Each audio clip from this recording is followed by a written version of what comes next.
ओम शांति। तो आज का विषय बड़ा इंटरेस्टिंग है, अव्यक्त मुरली पर। आपने अव्यक्त मुरली पढ़ी होगी, जिसका टाइटल था विश्व परिवर्तन की जिम्मेवारी संगम युगी ब्राह्मणों पर है। तो जब हमने जिम्मेवारी शब्द सुना तो मुझे याद आ गया मधुबन का वह अनुभव। जिम्मेवारी को रिस्पॉन्सिबिलिटी कहा जाता है अंग्रेजी में।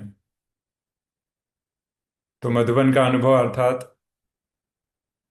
हमारे पूर्व राष्ट्रपति ना डॉक्टर अब्दुल कलाम, आप सभी जानते होंगे। और ड्रामानुसार मेरा भी सौभाग्य था कि हम भी मधुबन पहुंचे थे और वो कुमारों को एड्रेस कर रहे थे। और बड़ा विचित्र है कि भारत के जितने भी राष्ट्रपति हुए हैं, मैं समझता हूँ डॉक्टर राजेंद्र प्रसाद सबसे पहले राष्ट्रपति, इनका ब्राह्मण परिवार से लेना देना रहा है, बहुत क्लोज कनेक्शन। ये बड़ा विचित्र ड्रामा है। और चाहे ज्ञानी जेल सिंह हो और इसके पश्चात जो है अन्य जितने भी मिनिस्टर्स हुए राष्ट्रपति हुए हैं, तो कहीं ना कहीं उनका कुछ ना कुछ कनेक्शन रहा ही हुआ है। इसमें कोई डाउट नहीं है। वो अनुभव मुझे इसलिए याद है क्योंकि वो जो मीटिंग चली थी जिसमें डॉक्टर अब्दुल कलाम जो है बाबा से मिलने के लिए आए थे। और मैं आपको एक ऐसी अनोखी बात बताता हूँ जो बहुत कम लोगों ने शायद सुनी होगी।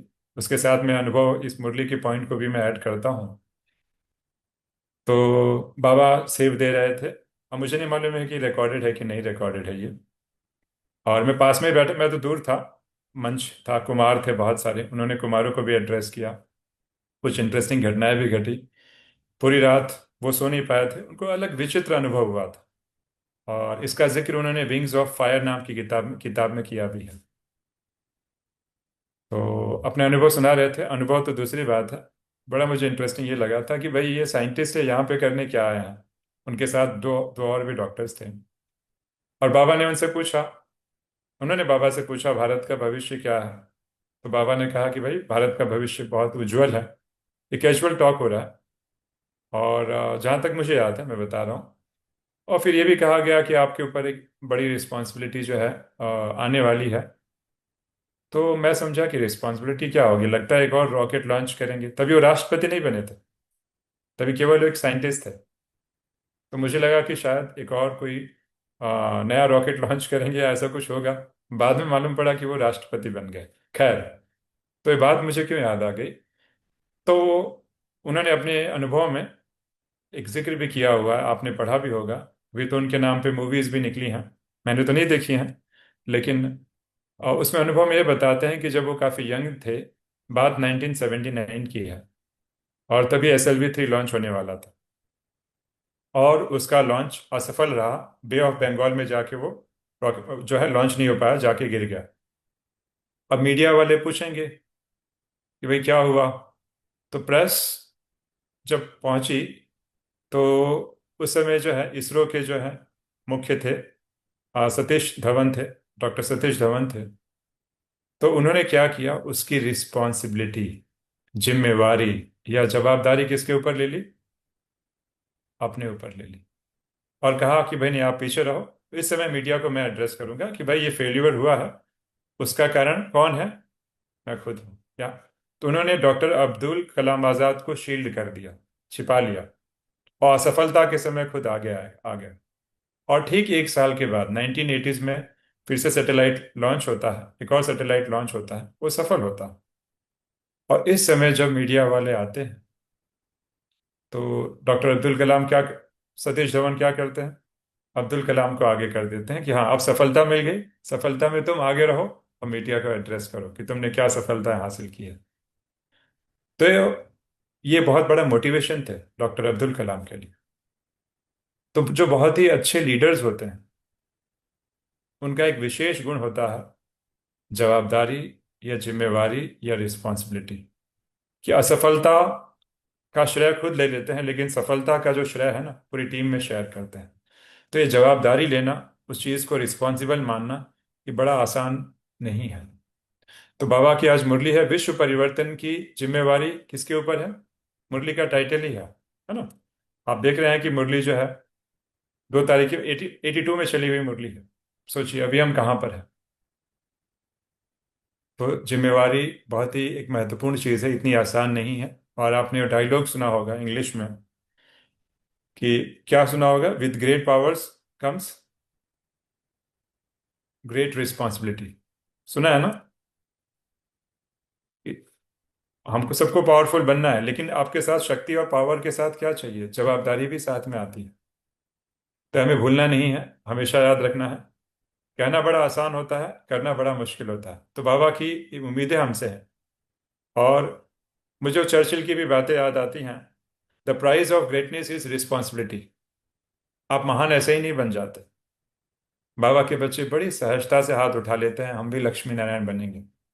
लेकिन लक्ष्मी नारायण बनने के लिए क्या करना पड़ता है? उतनी बड़ी विश्व परिवर्तन की रिस्पॉन्सिबिलिटी को भी हमें उठाना हो। तो क्या इसके लिए हम तैयार हैं? बाबा हमसे पूछ रहे हैं। और बाबा की हम सबसे बहुत उम्मीदें भी हैं। बाबा हमें बड़े प्यार से कुलदीपक कह के, मैं बाबा को बहुत बड़ा साइकोलॉजिस्ट कहता हूँ, क्योंकि देखिए कितने प्यार से मेरे कुलदीपक कुलदीपक कहकर कितना हमारा सम्मान बढ़ाते हैं। और तब जाके धीरे धीरे शिक्षाएं देते हैं। तो हमें लगता भी नहीं है कि हाँ बाबा ने शिक्षा दी। वरना आजकल के ज़माने में किसी को शिक्षा देना मतलब उसको लगता है कोई हमें हमारा इंसल्ट कर रहा है, ऐसा हो गया आजकल, या हमें डांट रहे हैं। तो देखिए बाबा कितने प्यार से कुलदीपक कहकर हमारे सम्मान को बढ़ाते हैं। और सम्मान को बढ़ाते बढ़ाते फिर क्या करते हैं? रिस्पॉन्सिबिलिटी की बात करते हैं। लेकिन रिस्पॉन्सिबिलिटी कौन निभा पाएगा? जिम्मेवारी का ताज कौन ले पाएगा? उसके लिए क्या चाहिए? बाबा ने ये भी स्पष्ट किया है। तो मुझे बड़ा प्यारा लगा, बाबा ने इसमें बहुत अच्छे से किसका एग्जाम्पल दिया? कृष्ण का एग्जाम्पल दिया। और कृष्ण के एक रहस्य को स्पष्ट किया कि कृष्ण को बाल्यकाल से ही ताज दिखाया जाता है। तो बचपन से ही ताज क्यों? ताज तो तब मिलना चाहिए जब आप बड़े हो गए हैं, जवाबदारी संभाल रहे हैं।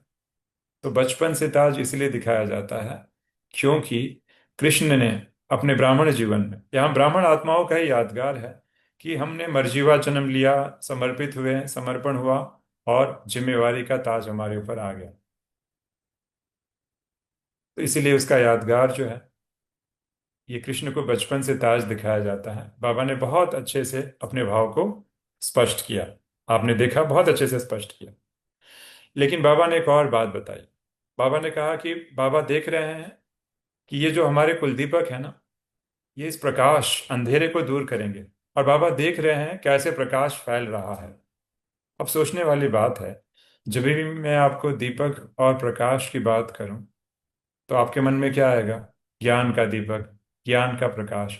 बट आप मुरली को नोट करें, बाबा प्रेजेंट टेंस में कह रहे हैं कि बाबा उस फैलते हुए प्रकाश को देख रहे हैं। मतलब बाबा हमारी पवित्रता की आभा, हमारी प्यूरिटी की पर्सनैलिटी, उसके वाइब्रेशंस कैसे ये ब्राह्मण आत्माओं के द्वारा विश्व में व्याप्त हो रही हैं, उसका प्रत्यक्ष जो है ना, लाइव, जैसे लोग लाइव इंटरव्यू लेते हैं, लाइव उसका जिक्र कर रहे हैं। तो केवल कुल दीपक या दीपक मतलब ज्ञान के संदर्भ में नहीं है कि हमने ज्ञान सुना दिया तो हमने ज्ञान का प्रकाश फैला दिया, वो एक चीज है। लेकिन हमारे पवित्रता को भी कहीं ना कहीं, वाइब्रेशंस को भी बाबा कंसिडर कर रहे हैं, जो हमें इस विषय पे सोचना होगा। तो इसीलिए आपने देखा होगा कि जब भी विष्णु की, विष्णु किसके यादगार है? विष्णु पूर्व जन्म में क्या था? ब्रह्मा थे। और आपने देखा होगा ब्रह्मा बाबा का वो चित्र है। बाबा एक पहाड़ी पे लेटे हुए हैं, उनका एक हाथ सिर पर है। ठीक वैसे ही जैसे विष्णु शेष शैया पे लेटे हुए हैं। तो विष्णु शेष शैया पे लेटे हुए हैं, इतना बड़ा सर्प, सर्प को भी अपना जैसे बेडशीट बिस्तर बना दिया, निश्चिंत है। नेगेटिविटी को भी एकदम जैसे बेड बना दिया है, और बड़ी निश्चिंतता पूर्वक जिम्मेवारी का ताज संभाले हुए हैं। तो जरूर साकार में जब ब्रह्मा बाबा ने इतनी बड़ी सेवाएं, बहुत सारी चीजें थी ना। आमतौर पे हम मुरलियों में शब्द यूज करते हैं बाबा की, जिसके मत्थे मामला, जिसके ऊपर बहुत सारे मामला हो, वो कैसे चैन की नींद सो सकता है। लेकिन बाबा, हमारी दादियाँ, विशेष तौर पे मैं कहूँगा प्रकाश मणि दादी, जानकी दादी, इन्होंने अच्छे से रिस्पॉन्सिबिलिटी या जिम्मेवारियों का ताज जो है उठाया। तो हम ब्राह्मणों का उत्तरदायित्व तो बनता है कि जैसे हमारे पूर्वजों ने किया, जैसे हमारे बाबा ने किया, केवल ये बाबा और पूर्वजों की रिस्पॉन्सिबिलिटी नहीं है, उस मशाल को हमें आगे लेकर जाना है। और कब लेकर जा पाएंगे? बाबा ने उसका सोल्यूशन भी दिया होगा। मुझे याद है दादी जानकी, वो जिम्मेवारी का ताज उठा रही हैं। ताज मतलब लोगों के माइंड में आता है ताज, जिम्मेवारी का ताज मतलब बोझा। बोझा नहीं है। जब विष्णु का यादगार है, इतने निश्चिंत अवस्था। तो विष्णु की निश्चिंत अवस्था क्यों थी? क्योंकि ब्रह्मा बाबा ने प्रत्यक्ष रूप में इस संगम युग में जिम्मेवारियों का ताज उठाते हुए भी निमित्त भाव को धारण किया। तो हम उस जिम्मेवारी के ताज में कई बार निमित्त भाव को भूल जाते हैं। इसलिए हमें वो ताज नहीं, बोझा लगता है। सोचते हैं कब इससे हम आजाद हो जाएंगे, कब इस सेवा से हम फ्री होंगे। फ्री होने की बात नहीं है। तो जब निमित्त भाव, करण करावन हार का भाव जब ब्रह्मा बाबा धारण कर सकते हैं, जिनका यादगार विष्णु निश्चिंत अवस्था में शेष शैया पे लेटा हुआ है, हम क्यों नहीं कर सकते? जब दादी जानकी जिम्मेवारियों का बोझ अपने ऊपर, बोझ में एक शब्द यूज कर रहा हूं जिनको हार्श लग रहा हो, जब दादी जानकी जिम्मेवारियों का बोझ आप समझ रहे हैं शायद, उसको धारण करते हुए भी उनका ब्रेन डेल्टा वेव का निर्माण कर सकता है। डेल्टा वेव तब आते हैं जब व्यक्ति बहुत गहरी अवस्था में हो, निद्रा की अवस्था में हो। जब उस प्रकार की अवस्था तक अपने मन को, अपने मस्तिष्क को, ब्रेन को पहुंचा सकती हैं, तो हम बच्चे क्यों नहीं कर सकते हैं? और हम कब धारण करेंगे? तो हमें समझना होगा कि जिम्मेवारियां जिम्मेवारियां नहीं है, हमारी ड्यूटी है। क्या अंतर होता है जिम्मेवारी और ड्यूटी में? हमारा कर्तव्य है। विश्व परिवर्तन हमारी केवल रिस्पॉन्सिबिलिटी नहीं है, हमारी ड्यूटी या कर्तव्य है। ठीक वैसे ही जैसे आज बॉर्डर पर भारतीय सेना क्या समझ रही है? अपना कर्तव्य है। रिस्पॉन्सिबिलिटी तक ही वो सीमित नहीं रहा, कर्तव्य और साथ में प्रतिबद्धता, प्रतिबद्ध भी है, कमिटेड भी।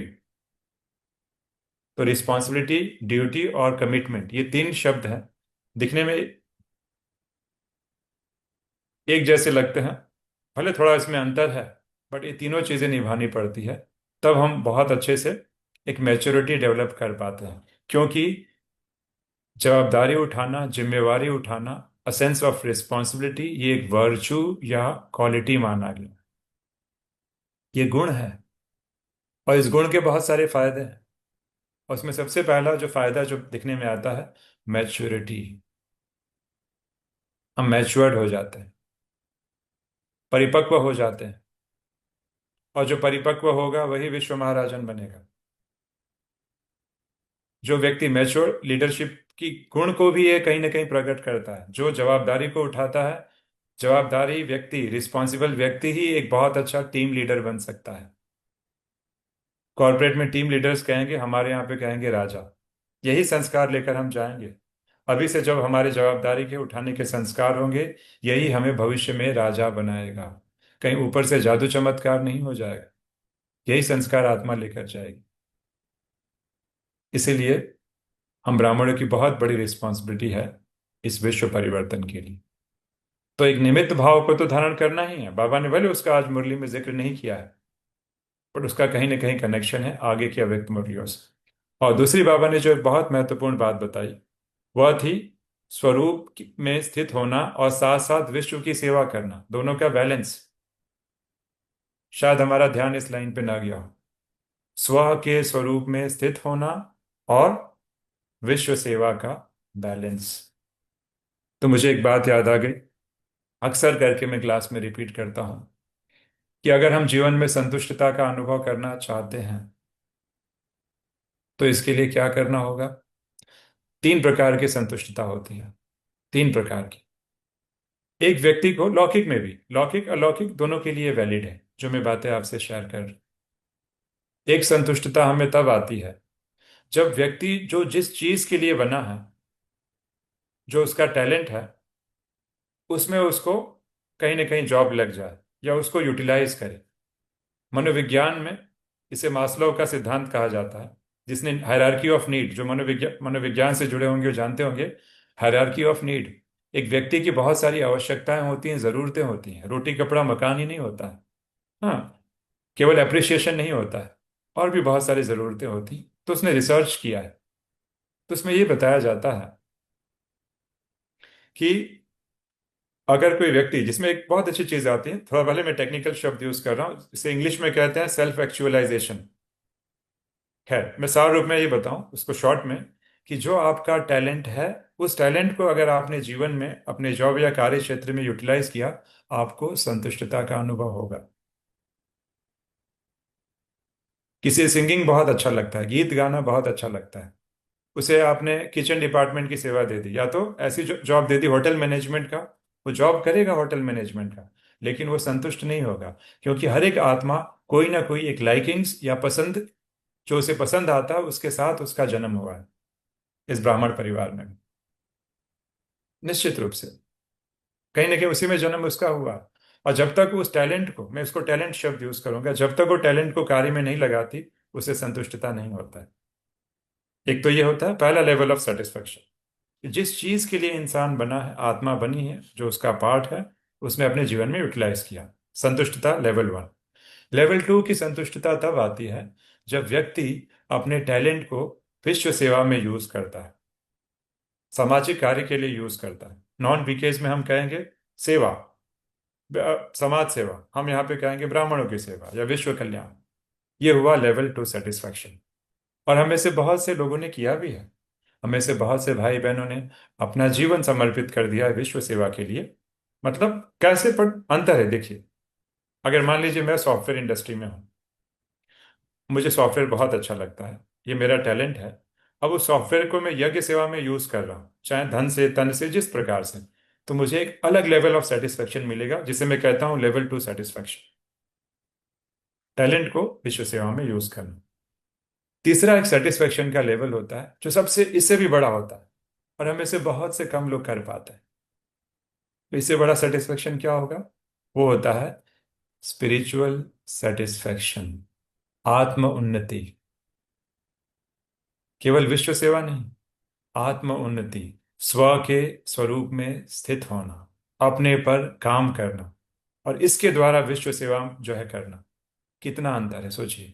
एक होता है टैलेंट को यूज किया, एक होता है अपने स्पिरिचुअल स्किल्स को, स्पिरिचुअल स्वरूप को हमने विश्व सेवा में यूज किया।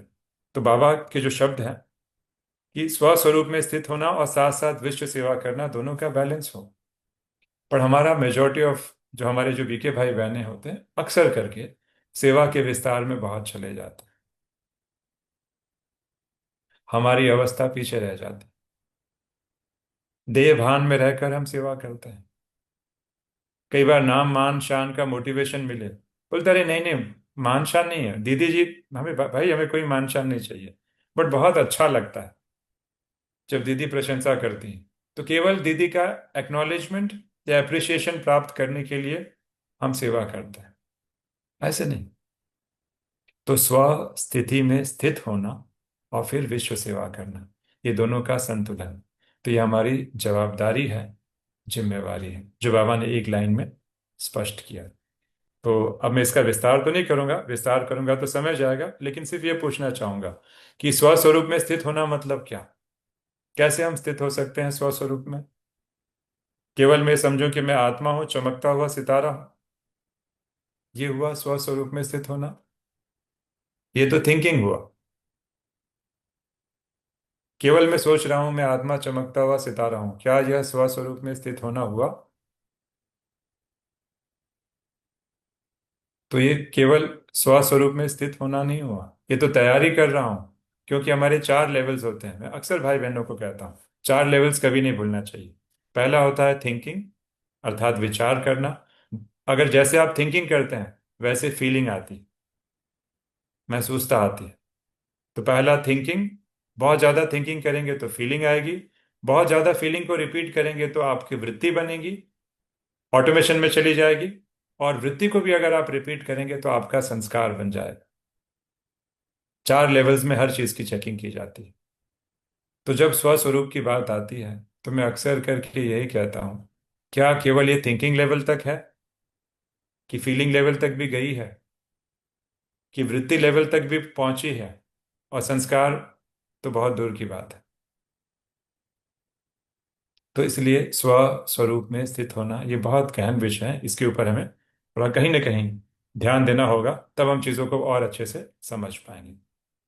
तो जब बाबा कह रहे थे बात रिस्पॉन्सिबिलिटी की, तो रिस्पॉन्सिबिलिटी की ताज की, तो कई बार क्या करते हैं ना, विश्व की विश्व सेवा की रिस्पॉन्सिबिलिटी ब्राह्मणों की जवाबदारी है।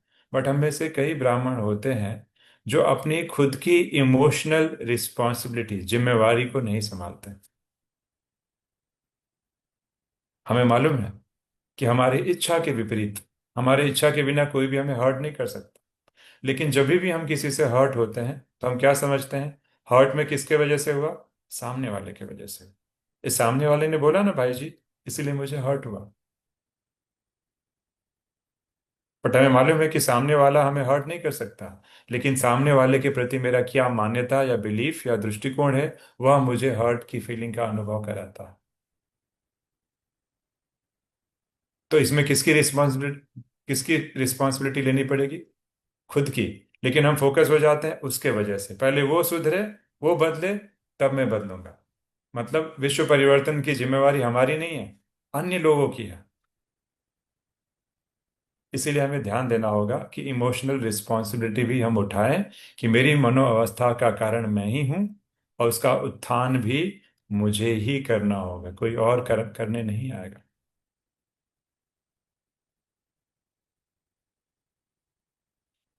तो इसके लिए क्या करना पड़ेगा, इसके लिए हमें दृढ़ता धारण करनी पड़ेगी, जो बाबा ने मुरली में बताया। कहीं ऐसा तो नहीं कि ताज जो है बहुत लूज हो जाता है, बहुत टाइट टाइट करना पड़ेगा, ऐसे लूज हो गया तो नहीं चलेगा। बाबा ने मुरली में शब्द यूज किया, आपने देखा होगा, कि दृढ़ संकल्प की फिटिंग ठीक है, या कोई की थोड़ी लूज है। तो दृढ़ता सफलता की चाबी है। तो दृढ़ता को हमें धारण करना होगा, अगर हम सच में रिस्पॉन्सिबिलिटी उठाना चाहते हैं विश्व सेवा की, तो यह आवश्यक है। और इसके लिए हमें क्या करना होगा, बड़ा आसान सॉल्यूशन बाबा ने मुरली में दिया। क्या वो बड़ा आसान सॉल्यूशन, और वो क्या था मालूम है, वो था बाबा के साथ, बाबा ने कहा मन मनाभाव शब्द तो यूज किया, मन मनाभाव शब्द मुरली में, लेकिन भगवान के साथ स्नेह, स्नेह का बंधन। स्नेह एक ऐसी चीज है कि भगवान को भी क्या करता है, अपने हम स्नेह से के द्वारा भगवान को भी हम बंधन में बांध लेते हैं। और 21 जन्म तक ब्रह्मा बाबा के साथ भी हम उनके संबंध में कहीं ना कहीं आते हैं।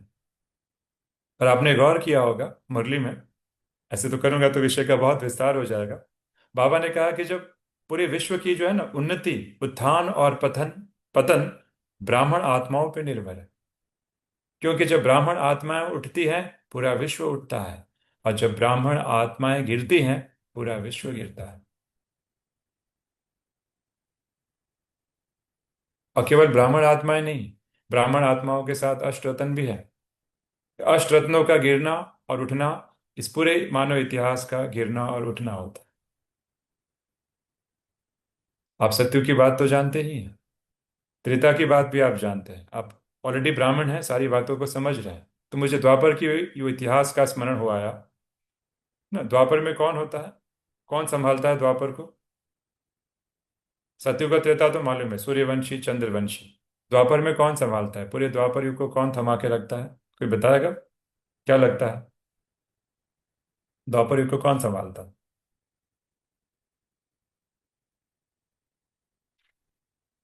धर्म बहुत सारे आते हैं, द्वापर युग को भी संभालने वाले सन्यासी पवित्रता का बल देते हैं, लेकिन द्वापर को भी थमाने में सनातन धर्म और ब्राह्मणों का बहुत बड़ा योगदान रहा है। आप बोलेंगे कैसे, राजा विक्रमादित्य, गुप्त काल, राजा विक्रमादित्य को ही चंद्रगुप्त द्वितीय कहा जाता है।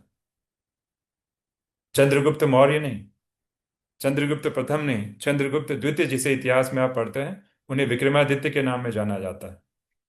तो मैं क्यों ऐसा कह रहा हूँ, क्योंकि विक्रमादित्य का काल बाबा तो ऐसे बताते हैं लगभग 2-2.5 हजार वर्ष, ये ब्रह्मा बाबा का अनुमान है। बाबा मुरली में कहते हैं ऐसा होना चाहिए, मतलब ब्रह्मा बाबा भी अनुमान लगाते हैं इस डेट को लेकर। तो विक्रमादित्य का जो काल है ईसा मसीह के आसपास का ही काल है। तो भारत में कोई मंदिर नहीं था पहले। वैदिक काल में भारत में कोई मंदिर नहीं था, ना कोई पूजा पाठ होता था। लोग यज्ञ करते थे, एक निराकार ब्रह्म का ध्यान करते थे। ब्रह्म मतलब निराकार परम पिता परमात्मा। विक्रमादित्य के काल में मंदिर बनाए गए। विक्रमादित्य के काल में मूर्ति पूजा जोर शोर से हुई, और विक्रमादित्य के काल में भारतीय संस्कृति का एक नया रूप आया। पूजा पाठ, तीर्थ यात्राएं, ये सब पहले कभी नहीं थी। पूरे इस पूरे इस सनातन धर्म को ऑर्गेनाइज करने का काम विक्रमादित्य के काल में हुआ। गीता में कृष्ण का नाम ऐड करने का काम भी विक्रमादित्य के काल में हुआ। महाभारत रामायण ग्रंथों को प्रॉपरली ऑर्गेनाइज करना विक्रमादित्य के काल में हुआ। हिंदू पूरे भारत को स्वर्णिम काल कहा जाता है। इतिहासकार स्वर्णिम काल सत्य को नहीं मानते, वो विक्रमादित्य के काल को मानते हैं। तो इतना वैभव हो गया भारत में द्वापर युग में कि द्वापर संपन्न था, द्वापर में हम सभी सुखी थे। तो यही सनातन धर्म की आत्माएं जो पुजारी बनने के बावजूद भी भारत को थमा के रखती है। सन्यासी अपना योगदान देते हैं, बौद्ध धर्म, जैन धर्म के सन्यासी भी पवित्रता का बल देते हैं, पर अभी भी देखिए ब्राह्मण आत्माओं ने थमा के रखा है।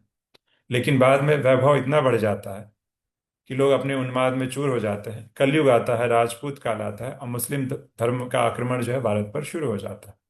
कलयुग का इतिहास मुस्लिम धर्म का के आक्रमणों का इतिहास है। तो यही भारत के ब्राह्मण आत्माओं का जब गिरना होता है धीरे धीरे, पूरा भारतवर्ष गिरता है। और आज देखिए भारतवर्ष कहाँ पहुंच गया है। तो बाबा की जो एक मुरली की लाइन, अव्यक्त मुरली की सिंपल सी लाइन आती है ना कि ब्राह्मण आत्माओं का गिरना और उतरना और मानव इतिहास का गिरना और उतरना, जितनी सहजता से हम लेते हैं उतनी सहज नहीं है। ये डीप हिस्टोरिकल वर्क है, और हम बहुत अच्छे से समझ पाते हैं कि उस लाइन का व्यापक अर्थ क्या है, बाबा कौन से अर्थ में इसको बोल रहे हैं। खैर मैं ज़्यादा विस्तार नहीं करूंगा वरना एक अलग ही विषय हो जाएगा। मूल विषय पे मैं आता हूँ। तो देखिए हम ब्राह्मण आत्माओं का कितना बड़ा महत्व है। तो उसका सहज आधार क्या है? परमात्मा के साथ सच्चा स्नेह। और जहाँ स्नेह होता है ना, वहाँ पे रिस्पॉन्सिबिलिटी, जवाबदारी, हमें जवाबदारी फील नहीं होती है। आपने सुना होगा जिक्र, एक बताते ना कि स्वामी विवेकानंद कश्मीर की तरफ जाते हैं और एक कन्या अपने बड़े से भाई को पीठ पे लादे रहती है, उसे पहाड़ी चढ़ाती रहती है। स्वामी विवेकानंद तो हाफने लगते हैं और बोलते हैं अरे ये इतना बड़ा है, पैरों से भी चल सकता है, फिर भी इसकी बहन उसको पीठ पे लादे हुए है और पहाड़ी चढ़ा रही है। तो उनको क्यूरोसिटी होती है और पूछते हैं अरे ये तुम बोझे, ये बोझ है, उसको नीचे क्यों नहीं कर देती हो? उनको इरिटेशन होता है कि भाई ये बोझ है, उसको नीचे उतार दो, तुम सहजता से ऊपर चल पाओगी। तो कन्या क्या जवाब देती है? ये बोझ नहीं, कौन है? ये मेरा भाई है। तो ये क्या है? भाई बहन का प्यार। तो जहाँ पे प्यार होता है वहां पे बोझ बोझ नहीं लगता है। जिसको बाबा कहते हैं जहाँ मोहब्बत होती है वहां मेहनत नहीं लगती है।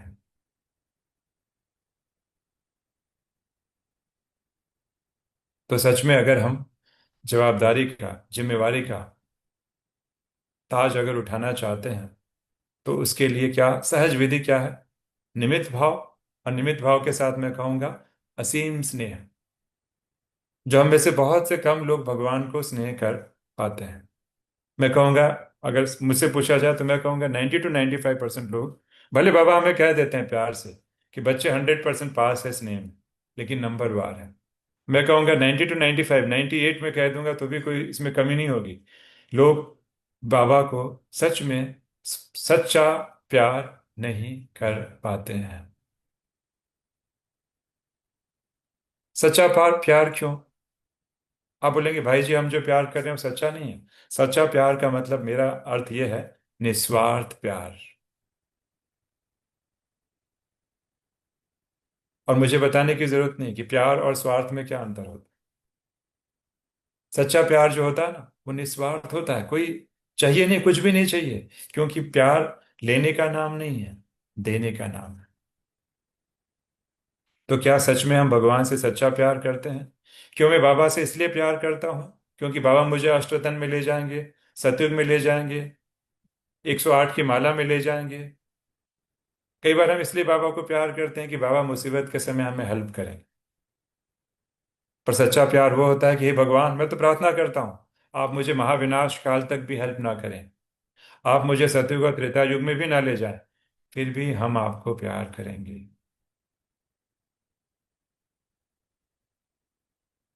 क्या होता है सच्चा प्यार? कुछ नहीं चाहिए, एक बार ट्राई करके देखिए। क्योंकि अब तक हमने प्यार मतलब प्राप्ति, कुछ प्राप्ति होगा तब तो ये प्यार होगा। मैं उसको प्यार नहीं करता हूँ, मैं उसको व्यापार कहता हूँ।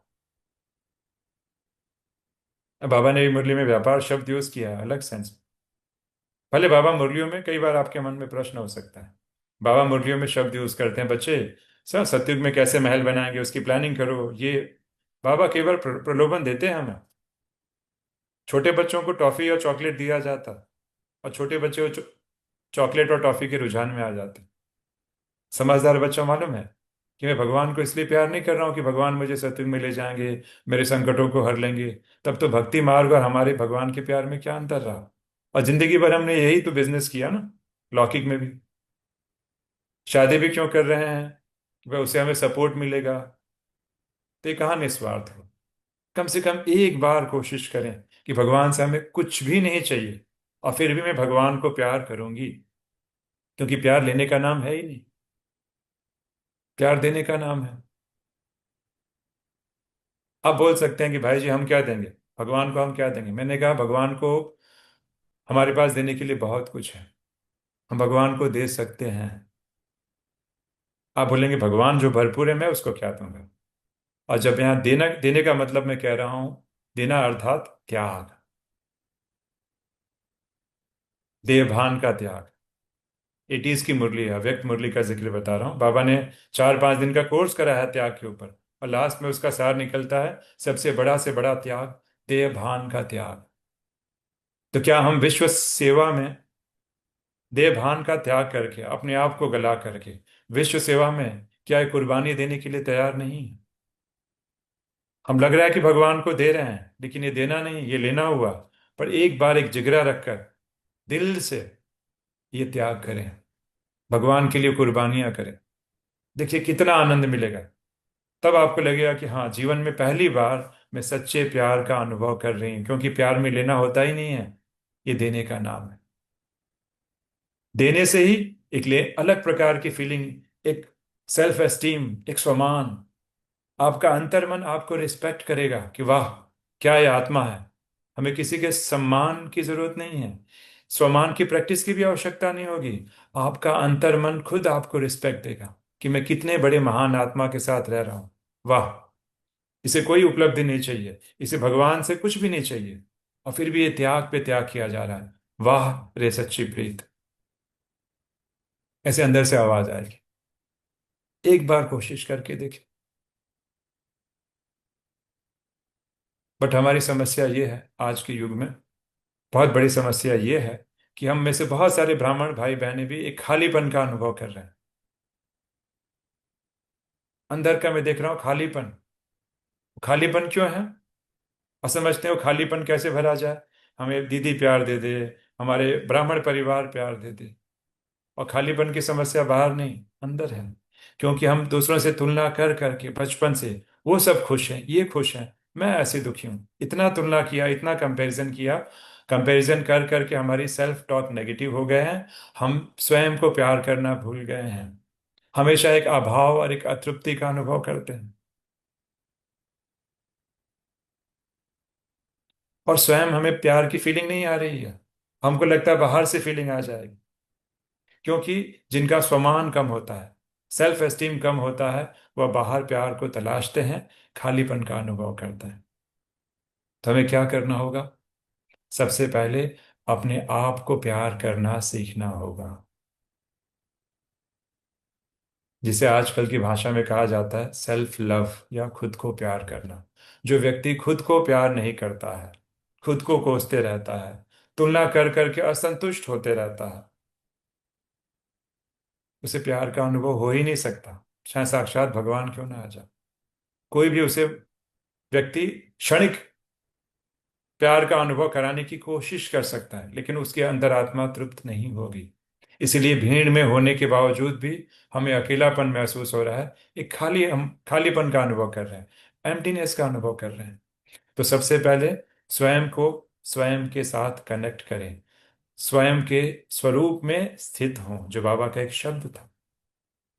जब स्वयं के स्वरूप में स्थित होंगे, वास्तविकता में स्वयं से प्यार करना आएगा। और जो व्यक्ति स्वयं को प्यार करता है, वह भगवान के प्यार के पात्र भी हो जाता है, और पूरी दुनिया को प्यार करने के पात्र बन जाता है, प्यार देने के पात्र बन जाता है। तो ये हमारी जवाबदारी है, क्योंकि जो स्वयं खाली होगा, जो स्वयं ही स्वयं से कनेक्टेड नहीं है, वो भगवान से भी कनेक्ट नहीं हो सकता। विश्व को कनेक्ट करना तो बहुत दूर की बात है। तो क्यों ना हम ये बीड़ा उठाएं, पहले स्वयं को प्यार करना सीखें। कुछ गलतियां हो भी जाएं, अपने आप को स्वीकार करें, एक्सेप्ट करें। भगवान ने मुझे एक्सेप्ट किया है कि तुम जो हो, जैसे हो, मेरे बच्चे हो, मेरे हो।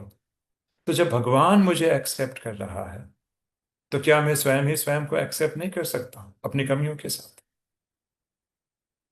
कि हमेशा उसी भीड़ में लगा रहूंगा कि मुझे बस 108 के दाने में आना है, और 800 108 के दाने में हम तभी आ सकते हैं, उसको एक ड्यूटी की तरह हमें करना है। ये नहीं कह रहा हूं कि हमें लक्ष्य नहीं रखना है, लक्ष्य और कामना में अंतर है। हमने लक्ष्य को कामना बना दिया है और असंतुष्टता के जीवन में जी रहे हैं। पर अगर हम अपने आप को प्यार करना सीखें, बाबा को प्यार करना सीखें, तो 108 क्या है, अष्टोतन में भी आने की संभावना बढ़ जाएगी। तो सबसे पहले स्वयं से प्यार करें, अपनी गलतियां जो भी हों, जैसे भी हैं, एक्सेप्ट करें। मैं जो भी हूं, जैसा भी हूं, बाबा का मैं लाडला बच्चा हूं। मुझे कोई एक्स्ट्रा बनने की जरूरत नहीं है। बस इतना भी संतुष्टता का भाव धारण करेंगे, और संतुष्टता का मतलब आलसी बनना नहीं कि बस वहीं पे रुक जाना। एक प्रेरणा आएगी, हमारा पुरुषार्थ बहुत ऊंचा हो, और जो स्वयं प्यार का सागर होगा, वो दूसरों को भी प्यार का अनुभव बिल्कुल करा पाएगा। तो इसकी शुरुआत हमें कहीं ना कहीं स्वपरिवर्तन से करनी पड़ेगी, और दृढ़ता को मेंटेन अगर करते हुए चलेंगे, तो निश्चित रूप से हम अपने उस लक्ष्य को भी हासिल कर पाएंगे। और ये बाबा ने जो हमें बहुत बड़ा जो भी ताज दिया है जिम्मेवारी का, उसका हम स्वरूप भी बन पाएंगे। ओम शांति।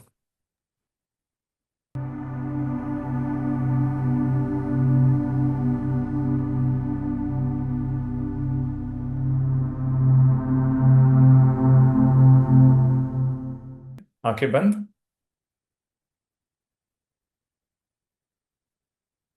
एकदम रिलैक्स्ड। 3 गहरी श्वास।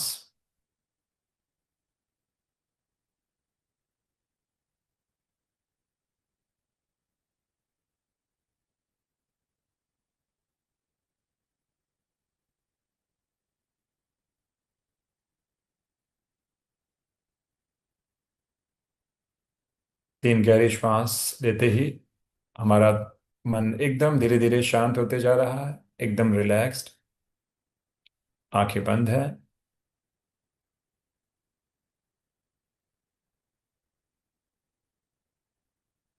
कमरे में हम बिल्कुल अकेले हैं, कोई हमें डिस्टर्ब नहीं कर रहा है, एकदम एकांत।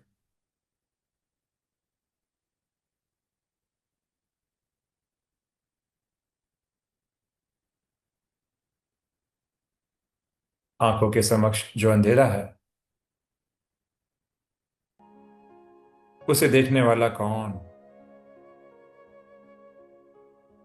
कौन देख रहा है?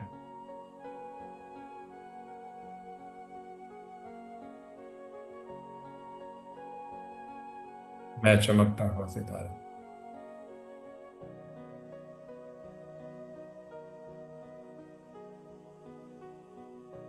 मैं चैतन्य दीपक। महसूस करें, मस्तक के बीच मैं चमकता हुआ सितारा, एक दीपक की तरह, बाबा का कुल दीपक, इस दुनिया के अंधकार को मिटाने वाला दीपक।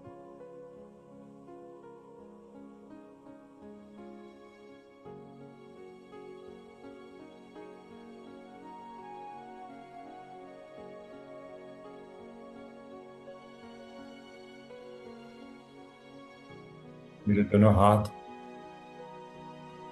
और दोनों पैर एकदम शिथिल है,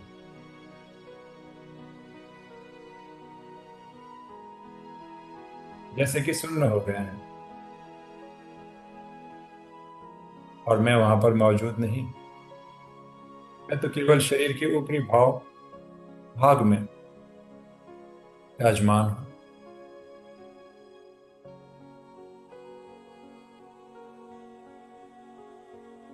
महसूस करें, कुर्सी या जमीन पर या फर्श पर कौन बैठा है। मेरा शरीर कि मैं। महसूस करें कैसे मैं आत्मा रुकटी में बैठे बैठे महसूस कर रही हूँ कि शरीर एकदम शिथिल और रिलैक्स बैठा हुआ है।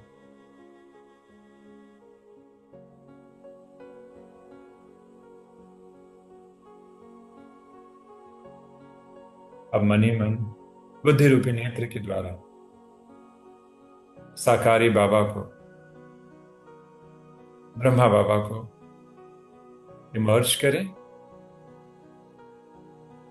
और जिस भाव से इमर्ज करना चाहते हैं, जिस संबंध से इमर्ज करना चाहते हैं, उन्हें इमर्ज करें और उनकी आंखों में देखें।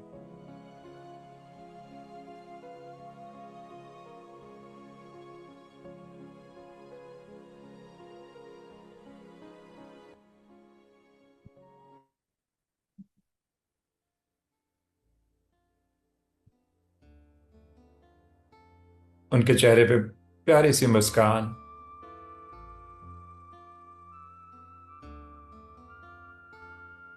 और उनकी आंखों में आप देख रहे हैं जिन आंखों के पीछे चमकता हुआ सितारा परम प्यारे शिव परमात्मा।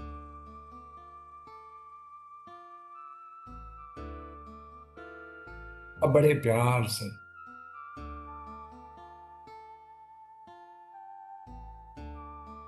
जिस संबंध से आप शिव परमात्मा को याद कर रहे हैं,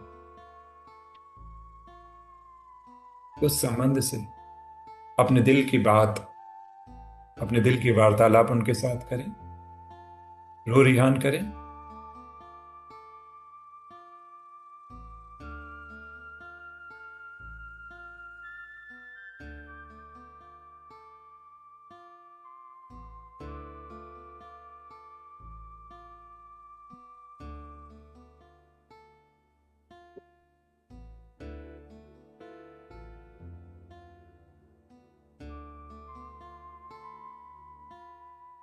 और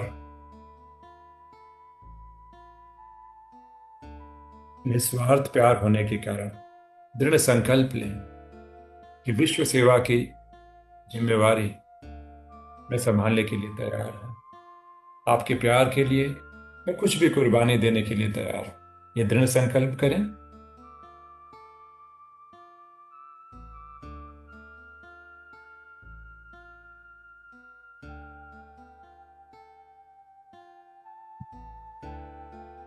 और परम प्यारे शिव बाबा को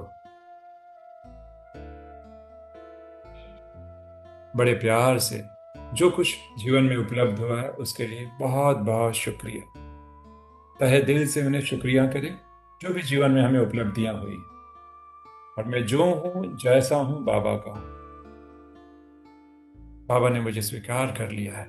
उस भाव को इमर्ज करें।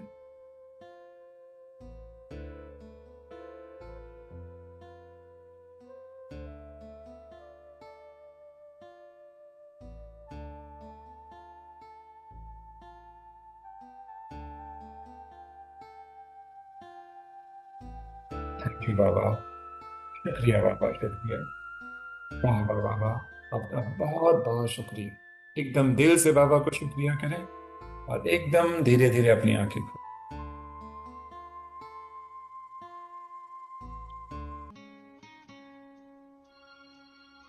ओम शांति।